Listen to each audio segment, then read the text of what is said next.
Yeah. What's good, everybody? It's your boy Negative BQ with an impromptu Impact Republic podcast.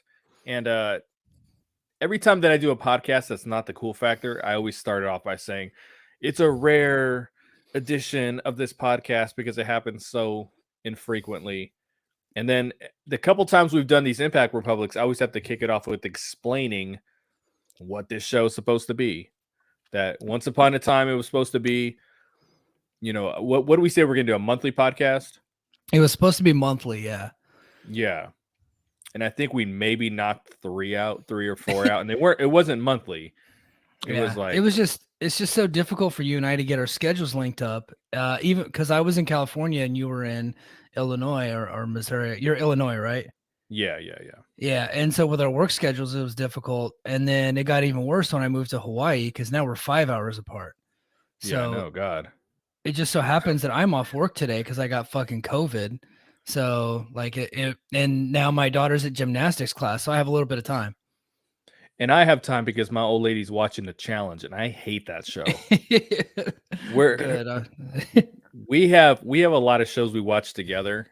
That is not one of them. Like, there's a handful of shows that I'm like the Dragons show, whatever, Game of Thrones shit. Like, she watches that, the challenge, and then she's into the Quantum Leap, and I can't get into it. Those three shows, I'm like, Yeah, I watched Quantum Leap when I was a kid in the '80s, but I have not tried the new version. So I heard it wasn't good though.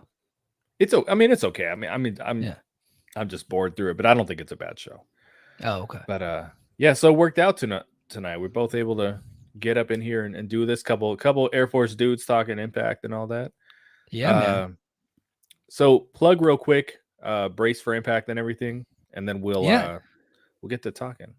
So I host a show called Brace for Impact. It's on Fight Game Media, the Fight Game Media Network. We have a couple different versions that are out there. We do every week. We actually do the recap show is on YouTube, and on Patreon. Go to patreon.com/Fight Game Media. That's where we put all of our premium stuff for the entire network. It's not just Brace for Impact, but every week after the Brace for Impact recap show, we actually will go. And we'll talk about the news, the notes, just different things happening in the Impact world. And then if there's big stories happening in the rest of pro wrestling, we'll cover a lot of those things too. But also on the Patreon, we not myself and JD, but we also have another crew that hosts a Dynamite podcast. We have a crew that's doing like retro reviews of Raw. We have another crew that is doing MMA. So we got a lot of stuff going on over there on the Fight Game Media. So just Fight Game Media, go to Twitter, follow Fight Game Media. We have all of our podcasts across all the different platforms. Plus, we have our premium stuff on Patreon. I was on the Patreon today, and I guess you guys got someone reviewing Cobra Kai. Yes, yeah. I saw that. I was like, I need to check this out. Yeah. That's a Double G. He's the boss. Double G, and then Chris DiPetrio. Chris actually is a big guy in the action figure world for wrestling toys. So he works for, I think, Ringside Collectibles. One of the guys that do the Jim Cornette toys. He's one of those guys. So it's cool to have him on the network. Yeah. Hell yeah. So definitely gonna check that out. This is a rare chance for me to actually host a podcast. I used to always host whatever happened on the lounge, and then TW just hosts the cool factor, and yeah. I'm kind of like there, We just do a little different. Gives me a little bit get a little bit of a break, but I haven't hosted anything in forever, so see if not a little, might be a little rusty. We'll see, but yeah, we decided this kind of impromptu thing. We decided to end up just streaming it, so there was no cool intro, no nothing like that. We just hit the button, and we're gonna talk here. We don't have much of a format for you guys. Throw that out there right now.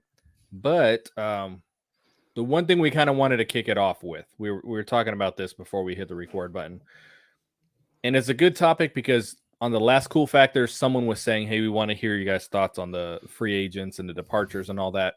And I said, that's kind of the wait till later because we were reviewing BFG. But it's something good for us to talk about right now. We have many, many departures. We have a couple incoming, right? A couple.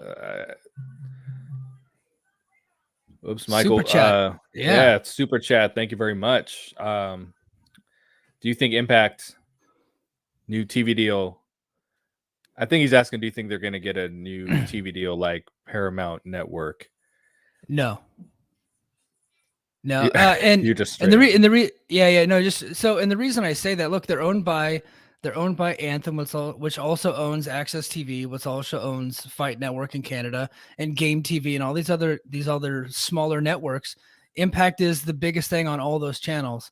So unless they get blown out of the water by a deal from a Paramount Network or from somebody else, it's not likely to happen. And I just don't see Paramount Network being interested in Impact right now. Maybe Paramount Plus would probably be more likely. The app just go all streaming for Impact. I could see something like that being more likely than the Paramount Network channel as of right now.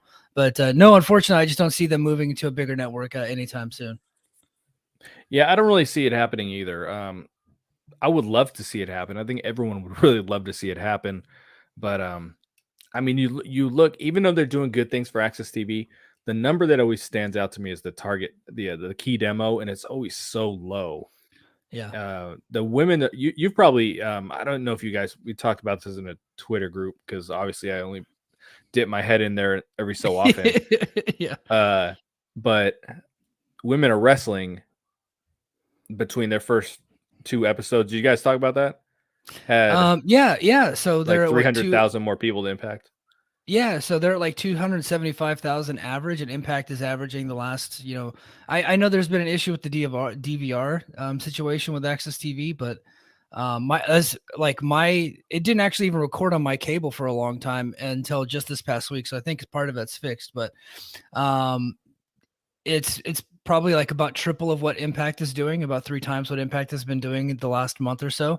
And that's strictly because it's on broadcast TV, right? So Right, they're on right. you can get it with your antenna in most of the cities that they're in. And they're in every market in the country. They have a lot more visibility than Impact.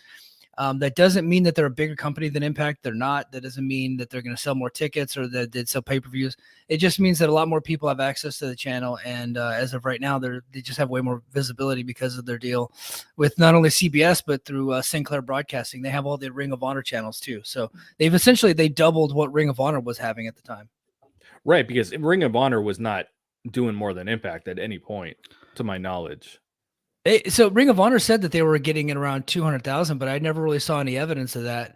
But the they actually released their ratings, and it went through Brandon Thurston of WrestleNomics, and he's a legit guy. Like, he only Yeah, posts he does. facts and figures.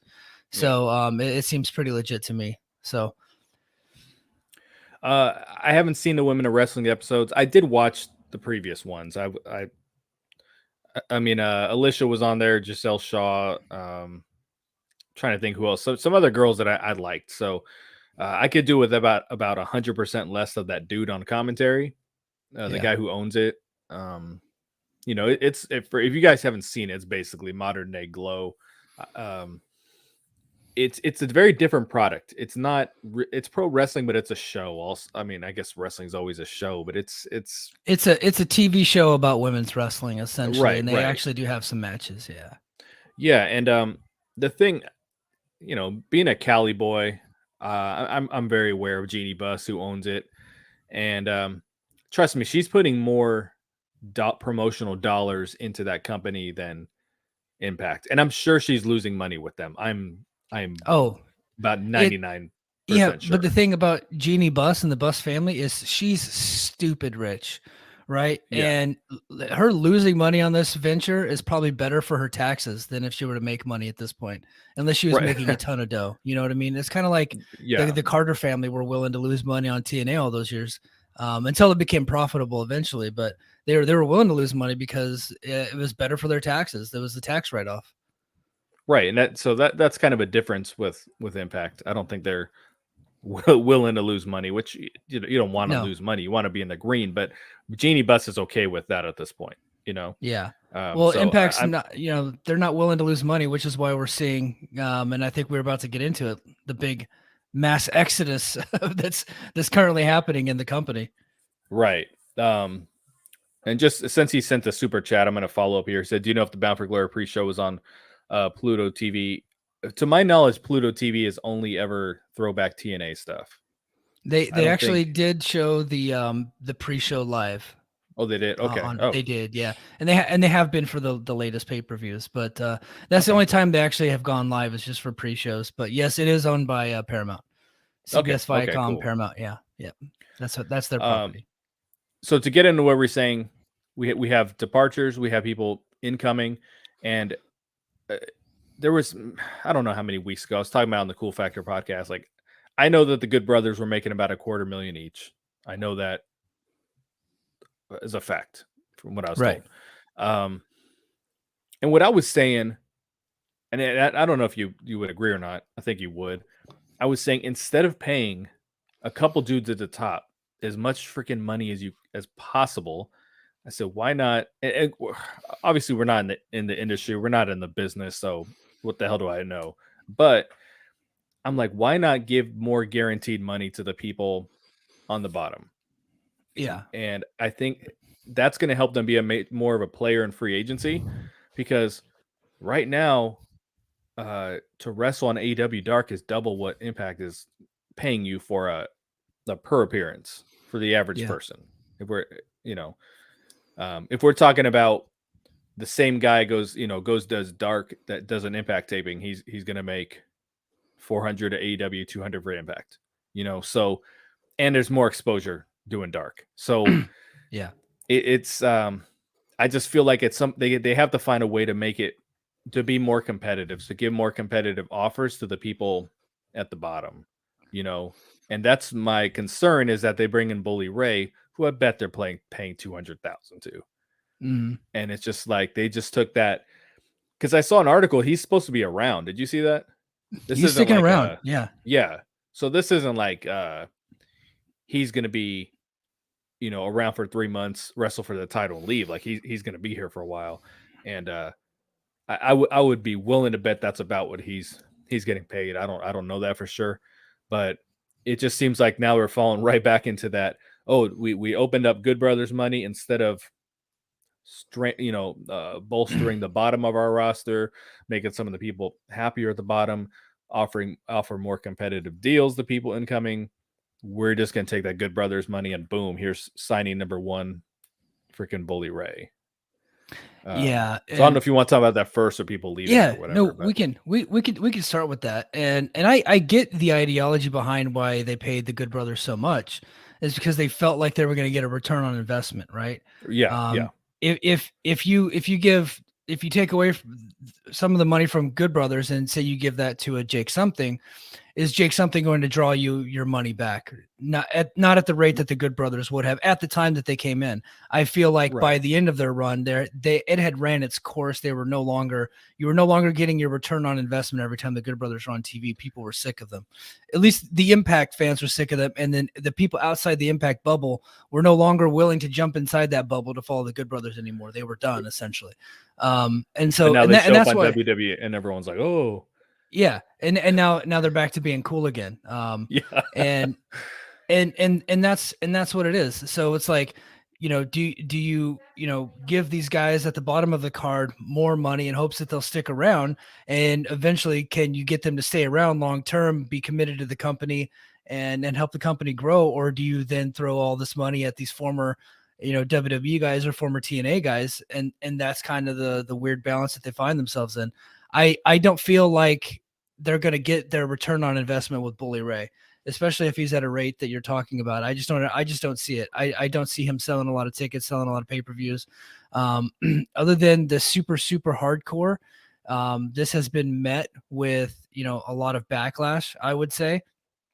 So you're not really going to galvanize the promotion when you got a middle-aged guy, a guy in his 50s who hasn't been on a star in a long time on television, taking up the number 2 spot in the promotion across Josh Alexander. I don't think you're going to get a lot of groundswell of support with that. And I don't think that you're going to want to get a lot of young guys coming to the promotion saying, hey, I'm going to put my efforts in that promotion, knowing damn well that you're going to get your legs cut off from you from a guy in his 50s who just does a radio show every day. He's basically a disc jockey now. He's overrated as fuck, and he's beating Steve Macklin, and it's bullshit. And that's kind of like, hey, you're gonna get momentum, but fuck you. You weren't a big star in the WWE, so we're gonna cut your legs off before you actually get to that point.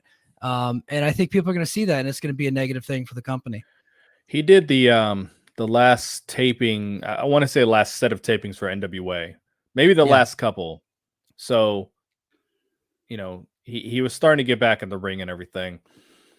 But you're right. They feel like there was a return investment on the Good Brothers, and it was very clear. You can almost see the Good Brothers contract playing out in front of you. Come here, sell your stuff. Say whatever you want, cut whatever goofy promos that you think is funny, but isn't. Guaranteed 3 title reigns, because that last one was so forced. I mean, it wasn't even freaking funny. It was like, oh shit. It was like, oh shit. Tony Khan changed his mind about the Briscoes. We got to put it back on these guys before we let them off the hook. Yeah, and that was oof. Yeah, that was bad. This is what I said on the Cool Factor this past week. I said, if Bully Ray showed up on AEW television or WWE and they said, hey, you're getting a title shot. And these are the two, we're talking about millions of people watching these companies. Like those fan bases will not be interested in that. No. And you're talking about the biggest possible companies, the biggest fan bases in the 2 top companies. So I don't understand where Impact thinks bring in Bully Ray, more eyeballs. I don't know where the eyeballs are coming from, because right here I'm saying the 2 biggest companies, if they brought him in, he'd get that nostalgia pop just like he did when he came into the Gauntlet. But if they were like, hey, he's going to be the number 1 contender, the majority of those fans would be like, what? Yeah. Wouldn't want to see that. No. And if you're telling them like, oh, hey, I think Bully Ray's going to show up in the Gauntlet, like, oh, hey, that's a cool surprise. Like he was a big star in TNA. Yeah. He was the top heel during the Hogan Bischoff era, 100%. He absolutely was. But that was a long time ago, and a lot has happened since then, and a lot has changed. But a lot of people don't like that guy, right? He's not not a person that people want to be around. You know what I mean? Nor do they want to see the guy on his TV, on their TV sets. So I honestly don't know what they're thinking. I know that they got this new VP of marketing. His name is Lou D'Angeli. He was an ECW guy. He was part of the Dudley Boys. He was signed guy Dudley. He was on the 2-Man Power Trip podcast today, talking glowingly about Bully Ray and about being his friend and stuff like that. I'm not saying that that's what it was, but I'm just reading the tea leaves. Like, hey, look, they got this other guy from ECW. Tommy Dreamer's a big force backstage. And then not only that, now we have this big mass exodus of talent that's leaving the promotion. So maybe they're like, hey, look, Bully Ray was a star at one point. None of the other promotions are even going to talk to this guy about bringing him in. He's here. Like he might be some continuity for us. And unfortunately, we might have to pay him a lot of money, but at least we're going to have a little bit of continuity here, because we know for a fact he's not going to go back to WWE because they don't want him. He's not going to go to AEW. They wouldn't even entertain the thought. He's not going to go to New Japan. They could care less about him, right? So he's only a star here, right? And he's not that big of a star. Did you know he was supposed to, let me make sure I'm getting this information right. They were supposed to bring him in when he was Galloway, but whatever the hell, McIntyre now. When Drew left to part of TNA, they were trying to bring in, Bully was supposed to come in and take his spot. And I guess creatively, so they were going to pay him that money. And then creatively, they're like, well, we're just going to insert you into the storylines that were going to be Drew's. And he's like, I'm not down with that. I'm not doing someone else's storylines. So then they brought in Alberto. Yeah. But it was supposed to be Bully at one point. Yeah. That they were bringing back. Yeah. I mean, he, like I said, 10 years ago in this promotion, he was a big star. He was a force. He was very popular. Yeah. Great heel. Amazing heel. I never really liked his work as a babyface. Even, Dudley Boys, Team 3D. I never really liked them as babyfaces. And then Bully Ray, Bubba Ray Dudley was always much better as a heel. So him coming in as a babyface, I don't think he's going to stay a babyface for long. think we see the writing No. on the wall with exactly what's going to happen. But yeah, I just don't see it. And look, I got a theory here. I'm gonna run this by you before I tell JD tomorrow night when we record. So I'm gonna debut Okay. my theory here. So you know, a lot of talent's heading back to WWE, right? Right. It was just it was released earlier in the week that WWE has interest in Matt Taven and Mike Bennett. I don't know about Mike Bennett, but at least they have interest in Matt Taven. Right. Taven, Bennett, and Maria, Vincent, and Mia Yim. All five of those talents after Bound for Glory, their contracts have expired. And I'm not saying spoilers. Anything can happen. They could do per date deals because I know that they are the tag team champions. But at that point, all contracts are expired, and they're expected to leave the promotion rather soon. They're expected to even a lot of those guys are expected to show up on WWE television. Matt Taven has some interest. Vincent was actually at Raw this week. Yeah, I heard that. Yeah. Mia Yim's being connected, and then it just came out today that Chelsea Green is being connected to the WWE. Matt Cardona has been tweeting himself as Zack Ryder, trolling the fans. Right. He's always talked glowingly about being in WWE. He's always wanted to go back there. That's his home. He's a WWE lifer. I think it's only a matter of time before he goes back. So, you know, since September, counting the Good Brothers and Joe Doring, we're looking at, 7 or 10 people that have left the promotion and even more coming down the pike. Because I think a lot of the people that were fired during the pandemic are all being brought back. And I think that's Triple H kind of righting the wrongs of what Vince did during the pandemic. Right. And he has a history of doing that. He brought back Bruno Sammartino after 25 years of issues between Bruno and Vince. He brought back the Ultimate Warrior. He brought in Sting when Sting basically had no interest in coming into WWE, and they had no interest in him for a long time. He was able to make that deal happen. I think that's what he's doing. I think that that's why we're seeing Bray Wyatt, Braun Strowman. Who else was the Good Brothers just recently? Like they were all pandemic firings, and now all those pandemic firings are starting to come back now. Deanna Praza's contract's expiring soon, right? Her name's been tossed out there. I could see her going back. I think that a lot of people are going back to WWE, and Impact is going to have to get creative with the talent that they're bringing in. And I think that's why we saw Bully Ray, because they know that they're not going to lose Bully Ray if Vince comes, because not Vince, but Triple H ain't coming to call on Bully Ray. There was a point where they really could have operated from a position of power. And this is about the time they released, or I guess I don't know that they released them. They chose not to stay. Rohit and Jake something, and I think there's might have been a couple other guys. And they left knowing that it's a horrible time to be a free agent because AEW had signed so many people. NXT at that point wasn't signing anyone that wasn't, out of college or whatever the hell they were doing with no wrestling background. Right. So it was a really bad time to be a free agent. That's where Impact really could have operated in a position of power, especially the few people who were released from AEW, because what the hell were they going to do? WWE wasn't going to take them. There wasn't another company. There wasn't another option. And I felt that there was a period there where they really could have operated from a position of power and say, hey, we come over here. And they could have really, got these guys at a hungry place in life to where they had to really come in and prove themselves because there wasn't a bigger company to go to. So they, if they wanted to get back to either of those, and they would have had to really, really come in and prove themselves. They didn't really bring anyone in. Honor No More came in, obviously not here long term. I think PCO might have signed a longer term deal. He did. So Honor No More, the outside of PCO, they all signed pretty short term deals. Mia Yim was a 6-month deal. So yeah, I agree. We got to re-sign Deanna. That's kind of where they're in the situation that they're in, is because they didn't sign these long-term deals. But it's like a catch-22. If they don't offer these 6-month deals, they might not have got these talents at all, right? And so, of course, because these people want the leverage, and right now Impact doesn't have the leverage because they were needing the bodies. But unfortunately, I'm glad that you brought up Rohit and Jake. They opted to go with these former WWE, former Ring of Honor talents, as opposed to locking down Rohit and Jake, guys who were loyal to the company and guys who were getting better, right? Like Rohit was probably one of the best promos in the entire company. His wrestling was always pretty good, but he was becoming like a full-fledged character for them.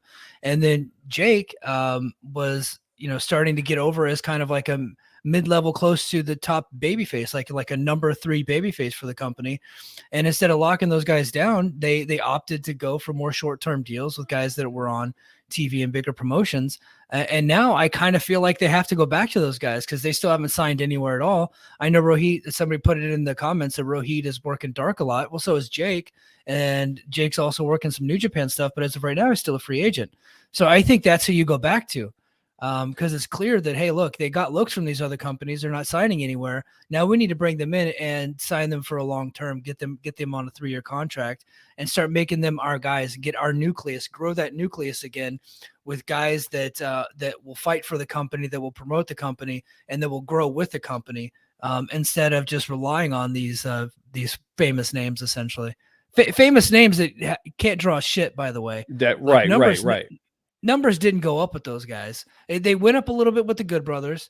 Obviously, they skyrocketed with Kenny, but that was like, and that didn't last for very long. But they skyrocketed with No. Kenny. Pay-per-view numbers went through the roof, right? So they're gonna. I think they're gonna have to go back to some of these folks that they got rid of in favor of the more famous people and bring them back and start to recreate their identity again. I think we're gonna start seeing Impact go back to what they were in 2019 versus what they became in 2020. Yeah, like this comment here, they had to call up the gut checks. Like, like Yeah. Jackson Stone had to finally make his. Oh boy, did they fuck up Jackson Stone this past week? Did you see the horrible promo? It's like, why is that guy? He's supposed to be a scary Kamala looking dude. Why is he even cutting a promo like that? What the hell? I don't know, man. I don't understand. Like gut check, are they trying to create? Like, okay, so when Tough Enough was a thing, Tough Enough was. They weren't guaranteeing, hey, we're giving you the next superstar, but it was widely known that to win that competition meant something. Like they saw something in you, not to just hold a spot on the roster, but to be something. And because when people are investing in the show, that means you got to give them a character that they can continue to invest in. I don't understand with gut check. It's like, come get a spot on the Impact roster. It's not. They're not trying to create. I'm not saying these guys are supposed to come in and go undefeated like Masha for a year. That's not what I'm saying. But I mean, they're coming in to be straight up jobbers. Yeah. Like I don't understand what they're doing. They're not like creating them as like, hey, this is the new wave of Impact talent. They're just coming in to lose matches. Like bring in and set up the ring and put chairs out in the audience. And yeah. I think Shogun was working the merch stand at Slammiversary or something like that. Was he really? Yeah. You heard he was? Yeah. Yeah. I mean, that guy's clearly paid his dues. I can't believe he's still around. That he, has toughed it out all this time. And he's a cool character and all that. But they're just those guys are not, they can't do anything with those guys. And with the Rohits, the Jakes, the time comes up for renegotiation and they're like, okay, well, I'm 3 times, I'm 4 times better than when you brought me in. But then they're saying, okay, but we need you to sign for the same exact money you signed for the first time. Right. And that's not fair. Like, cause you're not creating that next wave of wrestlers for the fans to get into. I mean, okay, so it's October. 1 year ago, who the fuck was in the main event scene? Who is in the main event scene now that wasn't 1 year ago? It's the same guy. It's Moose. It's Eddie Edwards. It's Josh Alexander. It's the same guys. Sammy Callahan.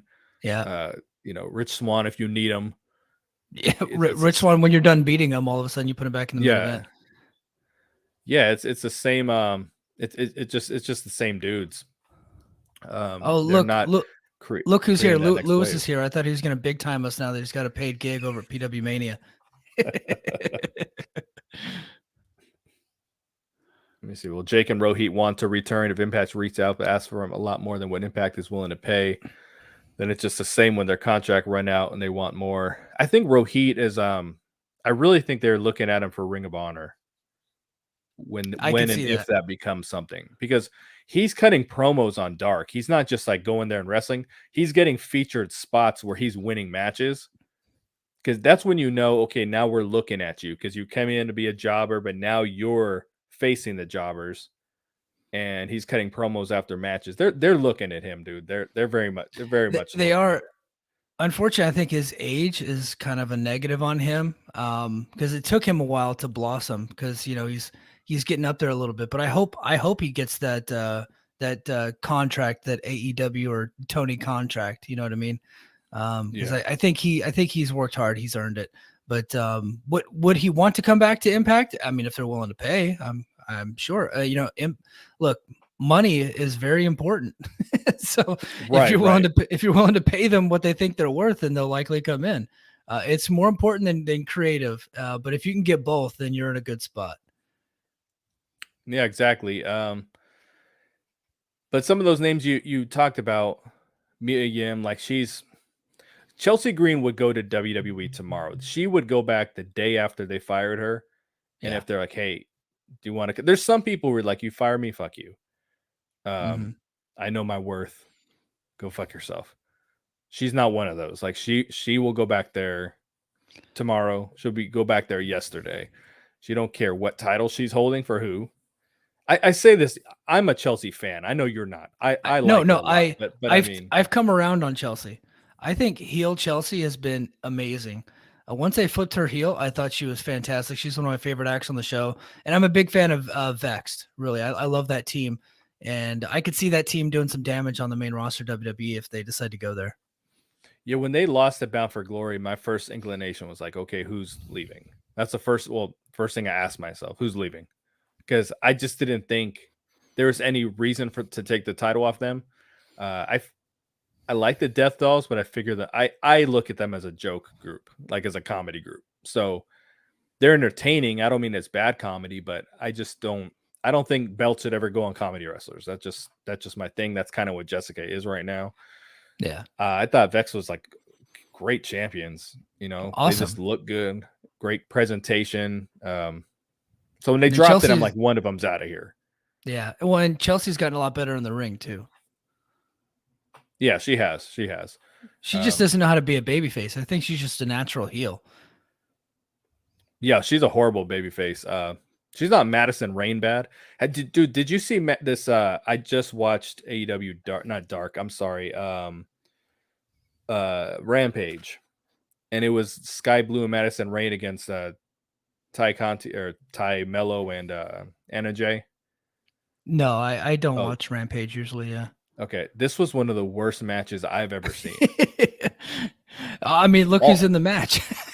dude, horrible. All of Yeah. Madison Rain's matches have been like, now she wears this hat that says coach on it. She had a match with Serena Deeb, dude, and Serena Deeb's like, come on, coach. Completely schooled her in the ring. Yeah. But all of Madison Rain's matches over there have been bad. And I'm like, is she good? She's a good character, and a heel character. And she's a But she baby was face there. Horrible. yeah, horrible, but she was never good in the ring. So, Right. like, It's that the was never same. her strong suit. Yeah, it's the same move. It's the step up in Saguri, the Northern Lights, the forearms. It's the same match every single time with her. Um, I think she's embarrassing herself over there personally, dude. I know that's kind of a harsh thing to say as for someone I'm a fan of, but she's not looking good over there at all. She's trying to get the baby face reactions, and like she didn't even get them in Impact when her heel work is like second to none, man. But her baby face work Yeah. is just. I know it's kind of random me bringing that up, but it was just on my mind because that match was so bad. It kind of sucks that Mia Yim's not sticking around, but that's another one, dude. She didn't get a real crack at the roster. You know what I mean? So No, they got her going, heat her up for a title shot, and then beat her on the way out. I mean, that's kind of the routine, right? With a lot of these short term deals, especially when you're not going to get to keep that talent. You heat them up, you give them a title shot, and then you beat them on the way out, and that's kind of wash, rinse, repeat. Dude, I have no problem with the business model. I don't know what the hell my cat's scratching over there. It's clear that the business model was, hey, we have our group of guys I mean, they even said this when Scott and Don took over the company. We're going to have our group of guys. We're going to cycle people in and out. I don't think it's that big of a deal, but the problem is the people they're cycling in are getting the featured spots, and they're getting the title shots, and they're getting title shots quick. Yeah. And sometimes they're getting titles. And then the guys we were talking about, the Rohits and Jakes, are still just here at the bottom and doing that for 3 years. And then Chris in Bay. 3 years, yeah, I mean, Chris Bay, I mean, hasn't, like, he got heated up. He had a couple of matches during the pandemic, and then honestly, in the last year, what has he really done? Is he a bigger star now than what he was a year ago? Right. Right. That's what I was going to say. Say his contract's up next week. I mean, has he, I wouldn't say has he done anything, because I think he's great. Have they put him in a position to where he can even go to them when he's a free agent, when the contract's up, be like, hey, I think I deserve this pay? No, because like they've kept these people in the same exact place on the card. Yeah.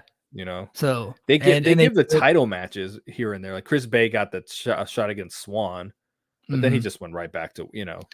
That's what they do. They cycle them up, they beat them, and then they push them back down. And just when you think they're going to get brought back up again, they bring in another team from outside, Aussie Open, right? Or whoever, name random team from another promotion or from, whatever, will come in, beat them, and then now they're back down in the bottom again, to where they're beaten so badly that they're not even they don't even have a spot at Bound for Glory. So I think that they need to focus on, they need to increase their core, right? Because they're top 4 or 5 talent. We got Callahan, Alexander, Moose, right, and Eddie Edwards, and then outside of that, like they don't give a fuck about anybody, right? It's like those 4 guys are kept strong, and then in the women, it's Deanna and Jordan Josh, Grace, of course, but Josh Alexander, yeah, sorry. So it's that 5 group of guys, and then on the women's division, it's Jordan and Deanna, and then outside of that, everybody's just like kind of 50-50, or they're kind of playing foil to whichever newcomer is coming in at the time, right, to heat the newcomer in for the top guys, and then they never really break through that ceiling. And that's why I was so frustrated with Bound for Glory. I thought was one of the best pay-per-views of the year. It's the best Bound for Glory that I've ever covered, honestly. And I started covering Impact again in 2018. And it's one of the best Bound for Glories in the history of that pay-per-view. I got to say that, because I think people think that I'm too negative. I'm only negative on one thing during the whole show, and that was the Bully Ray thing, right? So you praised everything else. Right. Well, but that's why I was so frustrated with the Steve Macklin thing. It's because, look, we had the opportunity for another guy to break through that glass ceiling, and they cut his legs off with an outsider again, right? And then I wasn't so frustrated with Frankie Kazarian beating Speedball, but I could see why everybody's frustrated about it, because it's the same thing with the Bully Ray stuff. You're bringing in Frankie Kazarian. He's not even on AEW TV. He's not doing anything. No. You don't know how long you're going to get to keep the guy. And Speedball had some momentum. He's the hottest guy in the indie scene. He's carrying the belt everywhere. He's making the promotion look good everywhere, which is very important, right? Because all these big indie shows, he's usually co-main event or main event, and he's having the best match of the night. And they announce him as Impact Star Speedball, X Division champion Speedball. So that's an important thing for the company.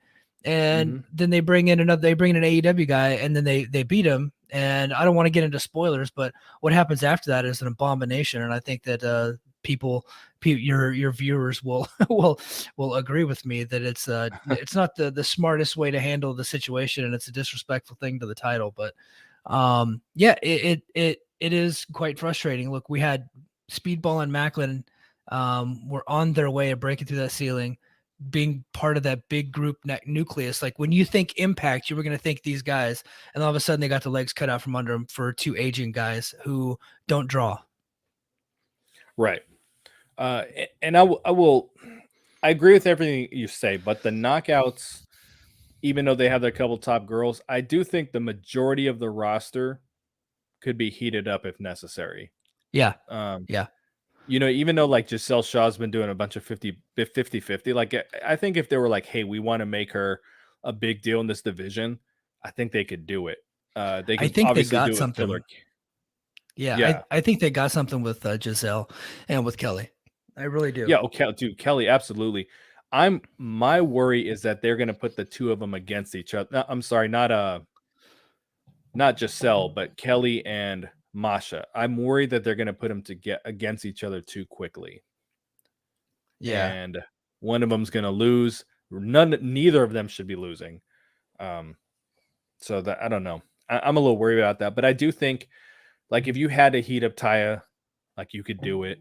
Um, obviously, I mean we're talking about Chelsea probably gone, but you could heat her up if you needed to. So there's a group of girls like, hey, we need you to be the champion or to be a serious contender. They could do it. They just don't have that with the dudes, and it's hard because we keep talking about they're bringing in these guys who are big names, and it just keeps the guys at the bottom, and there's just no advancement. Like Ace should be a title picture at this point.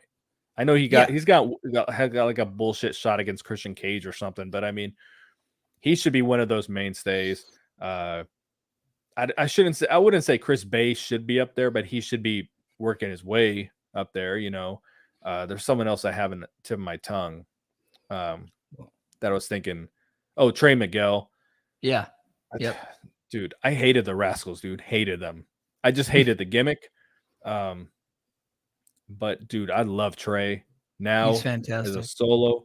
I mean, he completely recreated himself, and it's like he's still fucking around in the X division. And I'm like, yo, that dude 100% should be right there at the top, So Yeah. But you're right. Bound for Glory though it made me forget how because the build was doo doo. It was complete. It was horrible. I'm not even gonna be positive about that anyway. I thought the build to the main event was atrocious. Horrible. I knew the match was going to be good, so I was still interested in the match, but the feud itself, right. I felt like they did not do a good job with that feud at all. Right. And they didn't strike when the iron was hot. They should have struck at Slammiversary. That's when both characters were at their hottest, and they should have done that. But instead, they drug it out to Bound for Glory, and they just waited too long. It was like an AEW match. It went way too long. They go way too effing long. But you're right. They jumped on it a little. Should have jumped on it quicker. But my point was the pay-per-view was amazing. It made me forget almost immediately. Like I'm watching a match and it's so entertaining, and it made me forget, wow, the build to this match was horrible. Like Mickey James and Mia Yim, when they challenge each other sitting on the sofa, like yeah, it was like, I respect you, I want to wrestle you, okay, and then that's the whole match. Like that's how they make the match. Yeah, horrible. But I forgot about all that when I'm watching a pay-per-view because I'm just like stupid invested in the matches. I just thought they were really good, and I agree on the main event. What I've been saying on the podcast and on Twitter is like this is the fakest freaking feud. Like I feel like after the show's over, Eddie and Josh go hang out. You know what I mean? Like I didn't buy into that feud at all. It was just the PCO stuff was all like very, very forced. He didn't cost anyone any matches or anything like that. He just had some people cheer for him. They were literally mad at him for no reason. For no reason, because he was getting cheered for because he was being put in babyface spots. But it was just like, and then Heath being involved in, I'm like, dude, get him out of this. And I understand that's just so him and Rhino can wrestle for the belts when Rhino gets back. Like I knew that's all that fucking was. That was very obvious, but what I didn't understand, even the match was incredible, the main event. But what I didn't understand is that you had this great storyline at first of why Eddie turned on people to begin with, and I didn't get the shot at Kenny Omega. I didn't do this. Where was that story? Like they dropped it. Yeah, right. It was like join on no more, and they're sitting another fucking sofa, sitting next to each other on a sofa, 2 feet away from each other. No one's swinging. There's no heat whatsoever. So I was just like, dude, this is like silly at this point. Yeah. I thought Honor No More at that point should have just been running through the show, and I would have kept Josh off TV, and he's just cutting. They're just doing video packages on him, showing him working out, something like that. Like I don't know, horrible, but it's all irrelevant because the pay-per-view was so good. So I Yeah, mean, I wasn't the expecting what pay-per-view they did. yeah, the pay-per-view outperformed the build-up. Hey, I'm sorry you did not see my private chat or my text message. But, Okay. yeah, but I do have to bounce, and I do apologize to the listeners. Oh, whoops. I yeah, no, it's fine. I was not expecting that. We something just popped up, so I do have to roll. So hey, let's table this because I feel like we have a lot more we could talk about, and let's try this again real soon.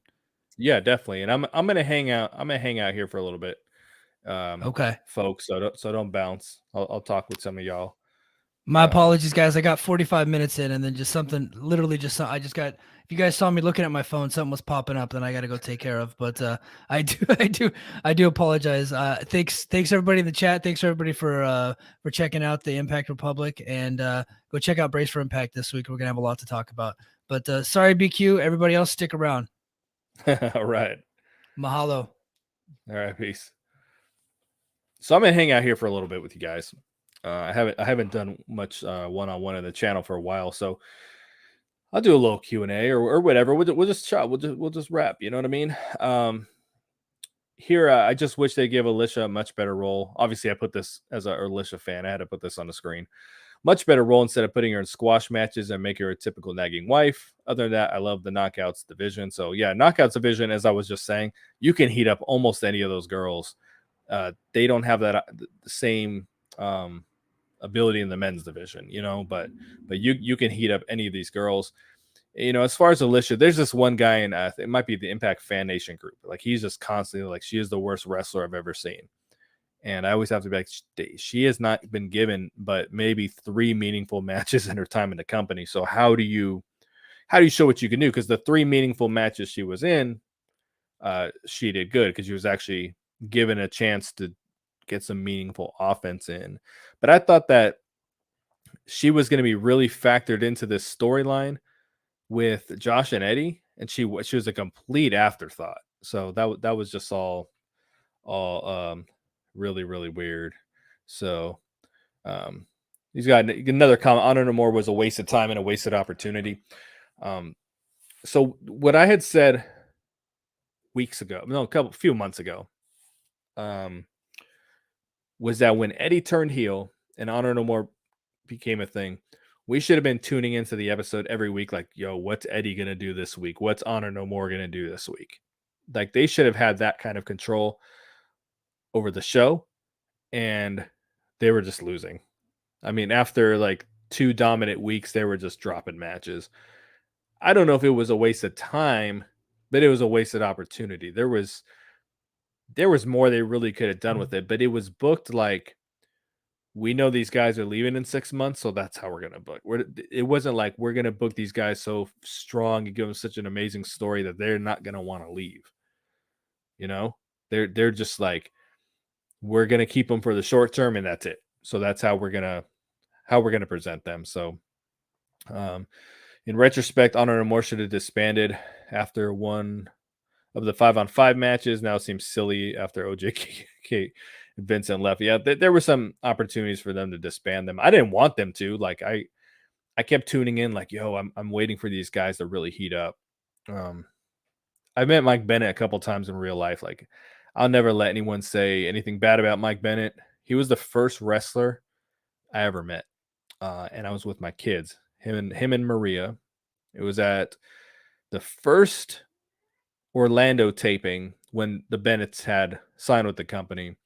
My boys were very young at this time. I just had my 2 sons with me, and him and Marie were so kind to them.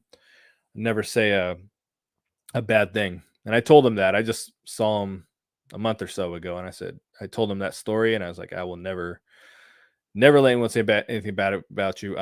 Matt Taven, I know that looks like WWE's looking at him, and I didn't watch Ring of Honor enough to see his title run, but people were saying like he wasn't a good champion and this and this dude. Like, I think Matt Taven is like the what a professional wrestler should look like. I mean, I thought the world of that dude when he was around.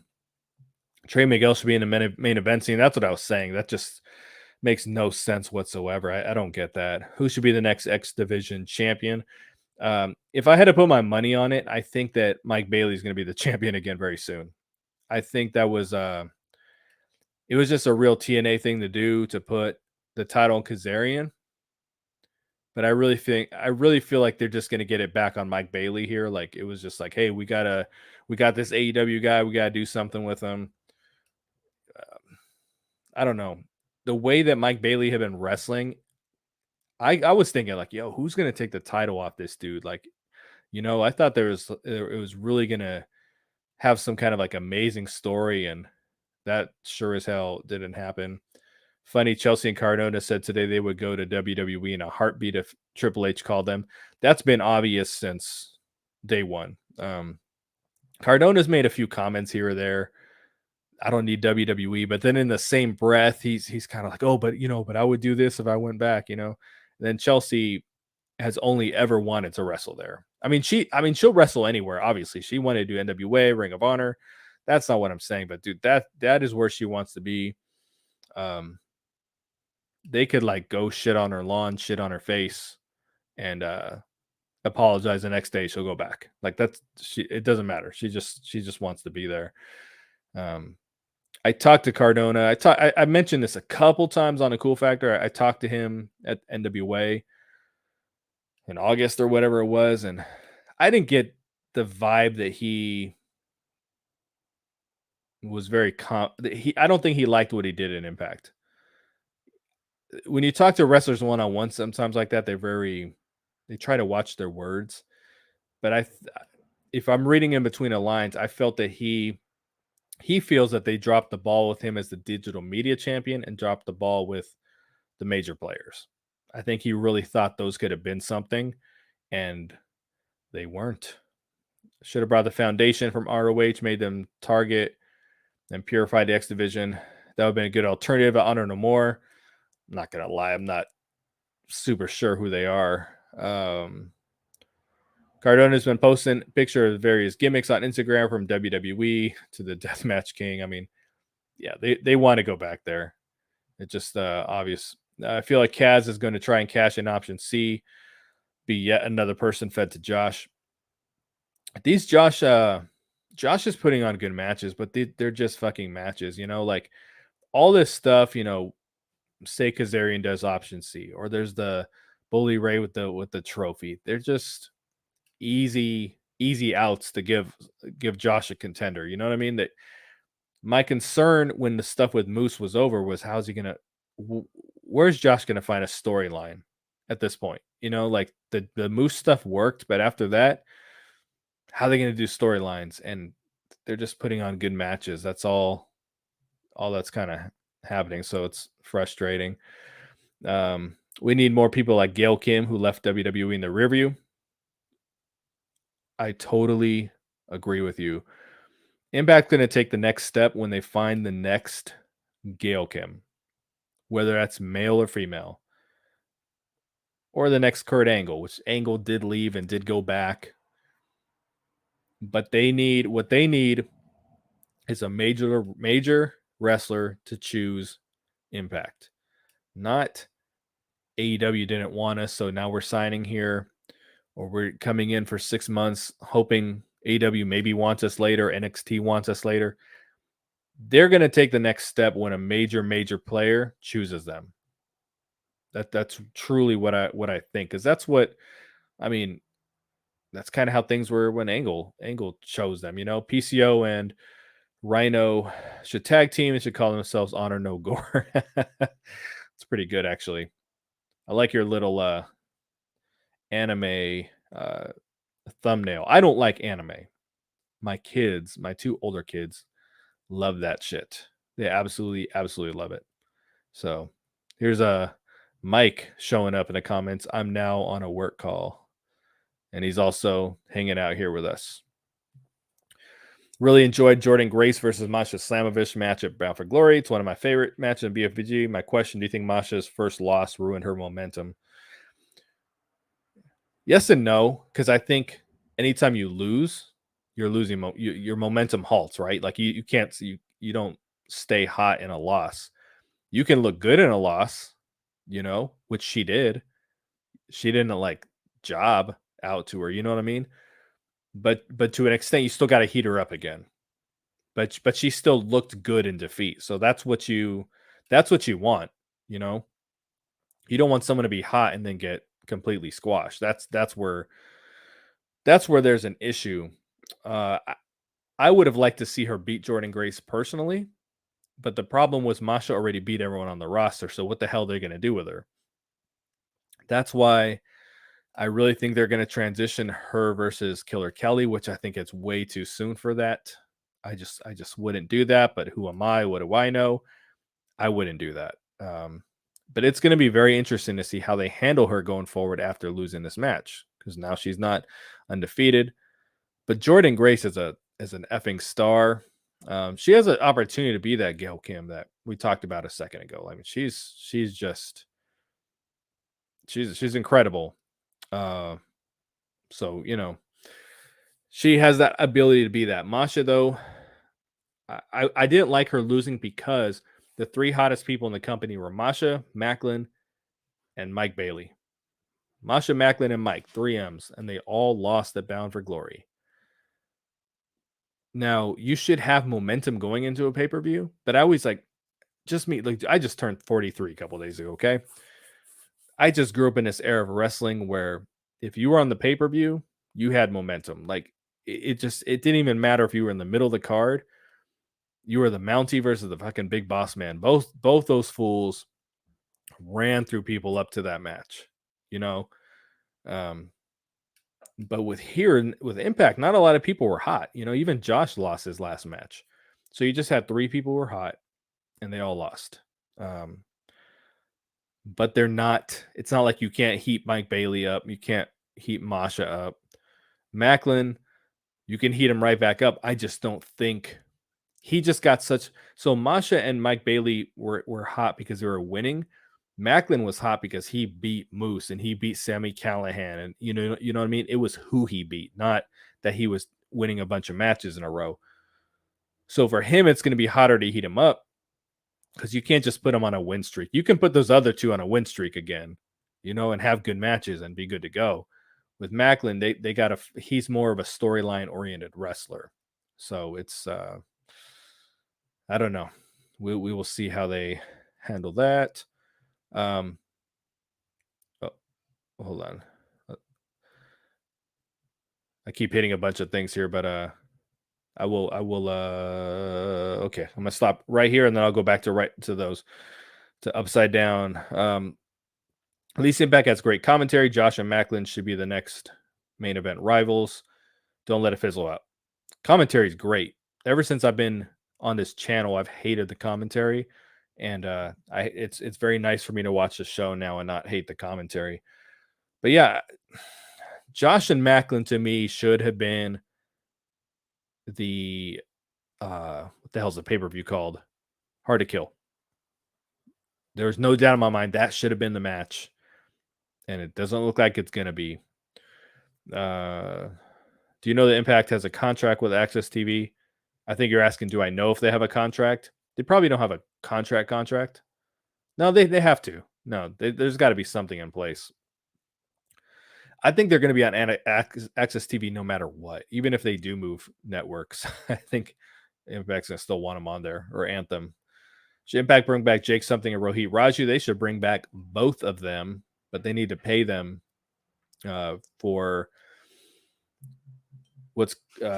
they need to compensate them correctly, because if you think about Jake when he showed up at Impact and he was cousin Jake and the Deaners that were kind of a joke team, and then where he got to, you're going to tell me, and then Rohit, think about how he came in. His first promo, he was just wearing a vest. He said 2 words and he got jumped by it might have been El Patron or something like that.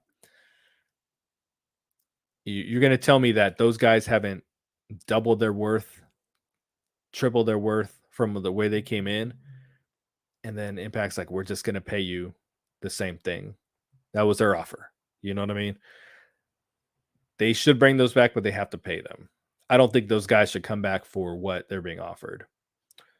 Impact Wrestling has a damn good commentary team. Excellent team. As a meter, Scott need a new or Impact. I'm sorry, I don't know why I said Scott. Need a new stage setup and logo. I tweeted today, and I tweet this probably like twice a year, maybe 3 times a year. After a big pay-per-view or the top of the calendar year, that is an opportunity to do a soft rebrand. When I say a soft rebrand, I mean get a new damn theme song, uh, maybe add a couple different segments that are just something very, very different. Couple different camera angles, maybe introduce some new colors. All we see is red and pink on this show now. It's all red everything, and then in the background they have the pink lights during the promos that they picked up the light from Spirit of Halloween, and they put that in the back. I don't know why. I don't know what the hell they were thinking when they did that, but I think it's an opportunity for a soft rebrand because you want to do a shift in momentum, a shift in direction, and it's almost like you're creating mini eras. You know, like WWE has the Attitude Era, and they have this era and this era, and like ruthless aggression. There's periods in time that you can look back at because of the way they branded the shows and everything. Switch the logo up, and you know what I mean.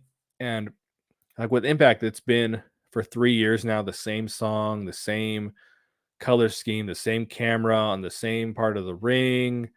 Uh, you know, you're doing your promos backstage in the same 3 places. You know, yeah, dude, they just need something different to freshen it up and just say, hey, we had the Good Brothers leave, we had Mia Yim leave, and Honor No More leave. Now we have these new people come in, so you got to make the presentation feel different. If you're switching the faces like that, you got to add something to make it different. Bound for Glory looked so good, and obviously it's going to have 5 times the people as a television taping, but I think there's value in the camera being on that side of the ring. Now, it might be one of those things where they're saying we're only going to do that for the big pay-per-views. I can understand that. I'm not going to argue that, because if they didn't, and if they changed the camera and you did that for TV and the pay-per-views, you'd hear me on here going, they need to make Bound for Glory look different. you know. So I would get if they go right back to the entrance ramp and everything like they've been doing, but they've got to freshen this shit up because every show looks and feels exactly the same. And what I don't understand is that every time they have so what they do in Kentucky Chaos or something like that, they always have these awesome little branding thing going for each set of tapings, but it doesn't reflect on TV. It's always the same. It's exactly the same no matter what. More of a formality. Anthem owns majority of Access TV, not all of it. What else we got? Which NWA wrestlers would be a good fit on the Impact roster? Ooh, that's a good question. I used to be a huge NWA fan when they first made their return prior to the pandemic. To me, it was the best wrestling show on TV. I loved it. And then pandemic happened, and now it's a bunch of plumbers and firemen and repairmen. I mean, the rosters. I shouldn't say the roster's awful. There's a portion of the roster that's excellent, and then so say in a wrestling company you want your main eventers, mid carders, and jobbers. Like NWA is almost like main eventers and jobbers. Like there's just nothing in the middle, you know. But who would I like to see? I would love to see the Hex one. Oh my god, Allison Kay and Marty Bell to come in and wrestle the Knockouts Tag Team Champions. I cannot believe they haven't done this. And I know these girls. I know Allison very well, but I know them very well. Both of them. I shouldn't say I know Marty Bell very well, but I mean I know her enough. I know they're in good terms with Impact, so I don't understand how that hasn't happened. I don't get it. The NWA women's division is very, very good. I don't like their current champions, tag team champions. But other than that, they have a really good roster. But I'd like to see Camille. I'd like to see Camille come and wrestle, not to join Impact because she's a big part of what they do. But I'd love to see her come wrestle. Genocide, bring Taryn Terrell over. Hell yeah. On the male side, though, oh God, who the hell was JTG? You know, they were the Dirty Sexy Boys, him and Dirty Dango. But JTG, excuse me, is doing good work over there. Trying to think some of the other. They got this tag team called The End. The gimmick's a little off, but like you couldn't bring it to another company. It works on NWA, but there's one dude, I don't know his name, like just jacked. I mean, this guy, I think presented properly, he could be like a real big deal. I think he's actually got a match with Nick Aldis coming up at the pay-per-view. So I think they actually see something in him. Gosh, I'm trying to think who else they got over there. Marche Rockets over there doing pretty good work with his tag team partner Jordan Clearwater. Like they're a pretty cool team. The Church's Money. They got Black Cheese with them and everything. So they're pretty cool. NWA's got some people. I just would like to see them do a little more crossover. You know what I mean? I think I would definitely like that. He says none. That was his answer to who would be good fit with NWA. Let's see. Yeah, Steve Harvey. Oh crap! I scrolled to the wrong. Give me one sec. Okay, here we go. Impact should have stuck with Pop TV. Dude, you're not wrong, man. They were getting like triple the viewership they have now, you know. They took a big fall when they came off Pop TV and went to, what was that network's name? I know one of you guys are going to say it here. I have to scroll down here in the comments a little bit. What was the network they went to for like half a year that was in like 10 homes? See, I'm scrolling down. Pursuit. Yep, Ryan Hood dropped it. Pursuit. They never bounced back from Pursuit. Just like when they got off Spike and they went to Destination America and Dixie tried to church it up like, oh, we're taking a step back to take a step forward. Like they they never bounced back from that. Let's see what else we got here. I love the Wheel Night, the theme. It cracks me up that you hate it. So I don't hate the version with words that happens in the beginning, the intro. That song is fine to me. It's the instrumental version, the that's what makes my ears bleed throughout the show. But I think the song with words is cool. I don't even remember what the previous song was, but that was like 50 times worse. And I remember when they came out with We Own the Night, I was like, oh, thank God they got rid of that song. This song's cool, you know? But then they just kind of like beat it to death. I was shocked last week to see only one Gia Miller interview backstage. Usually it's like 5 to 10. It's funny you say that because I picked up on that too. She interviewed one person at Bound for Glory.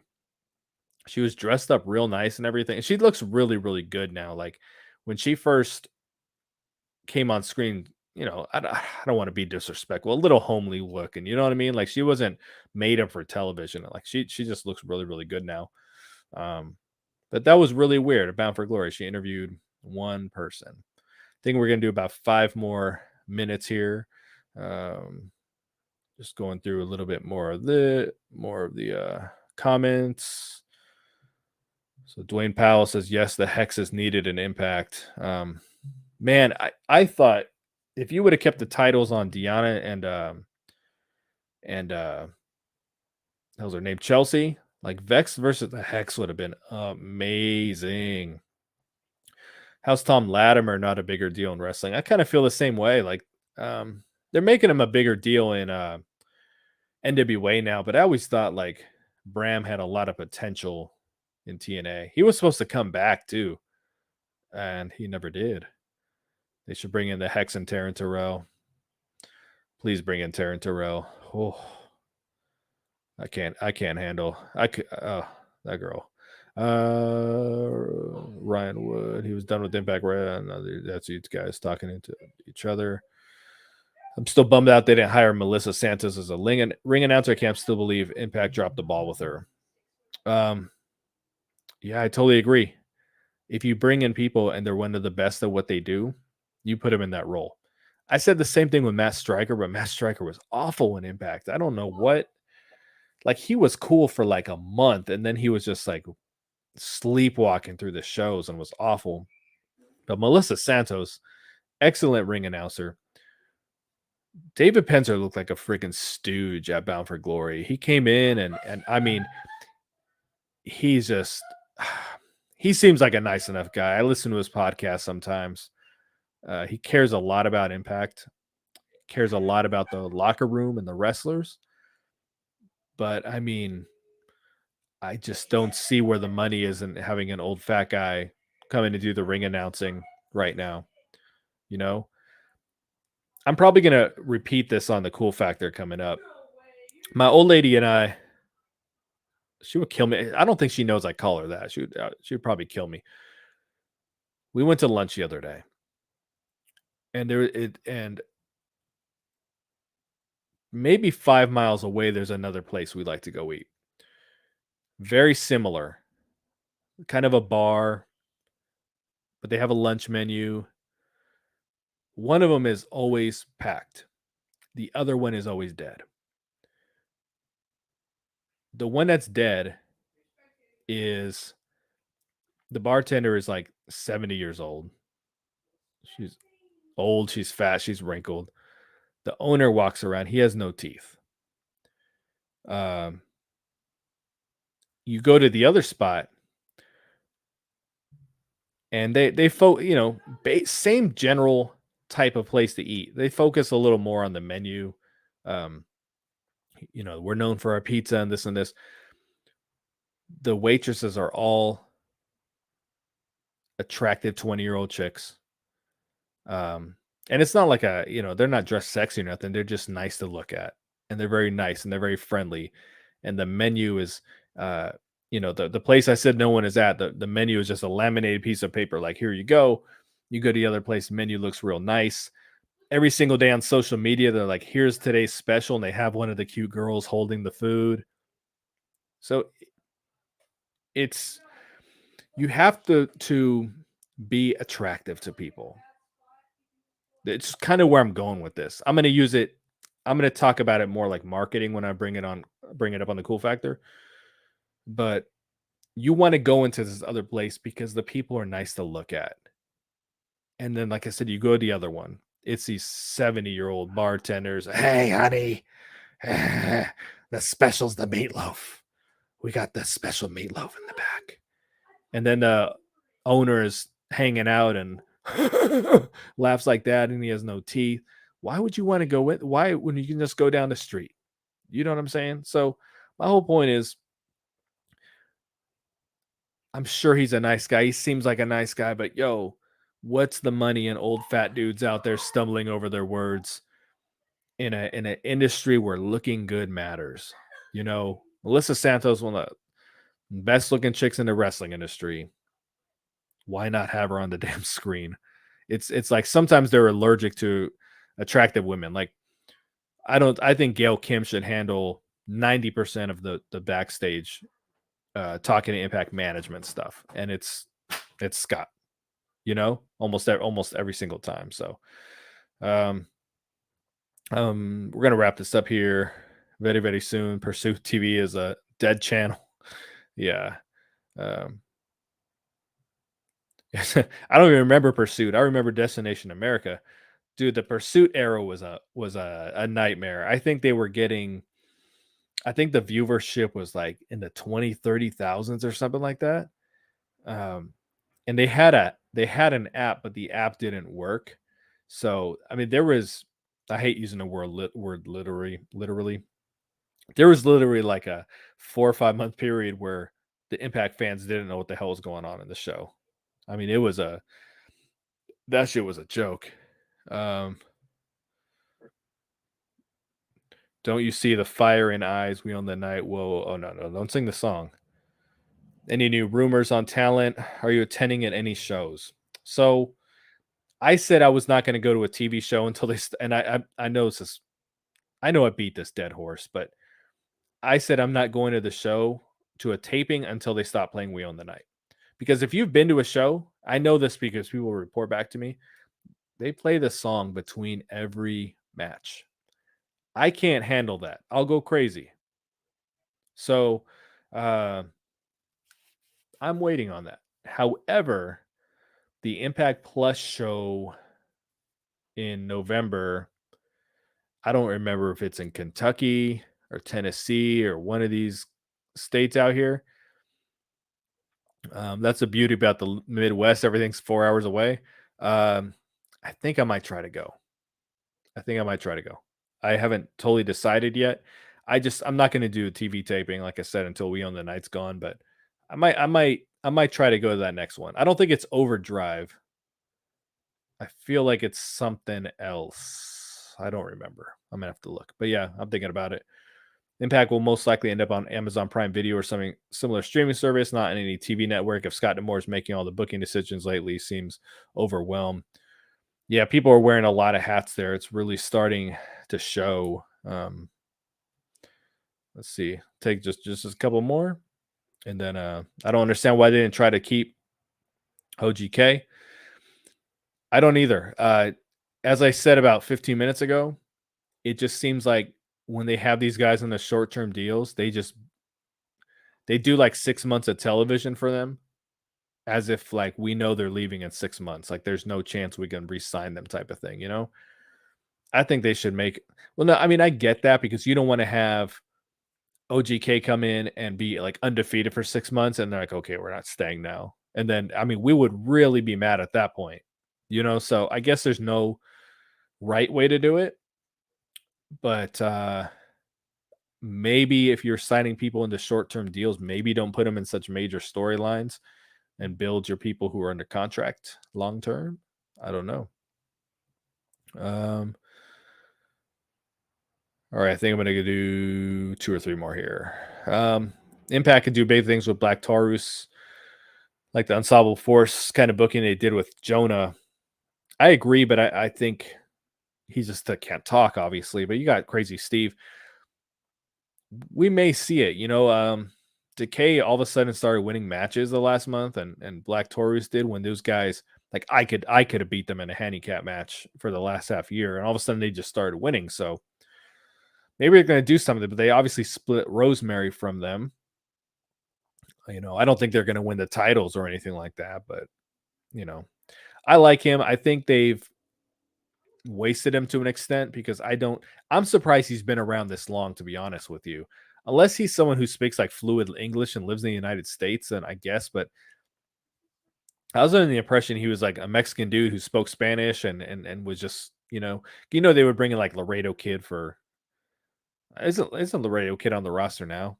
I don't know, but they would bring in dudes, Spanish dudes, and they work like a set of tapings and leave. You know, I was like, when Black Tours came in, I was like, he's not going to be around here in 3 months, and here we are 2 years later, and he's still around. They need to bring in Shane Taylor.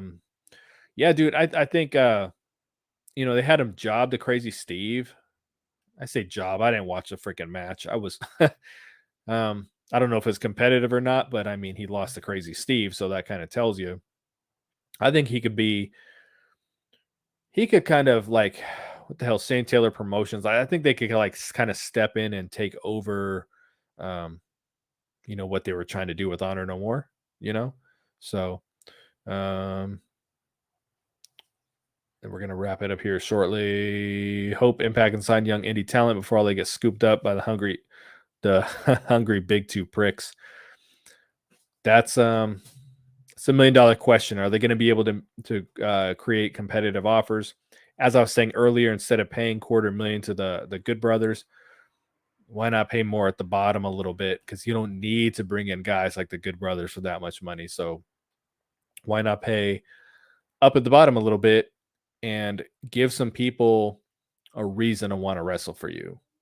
Because if you, as I said at the top of the show, if you go to AW Dark and you're wrestling for twice the money that Impact is paying you for per appearance and wrestling for way more people, why would the hell would you come do anything with Impact other than picking up it as a booking?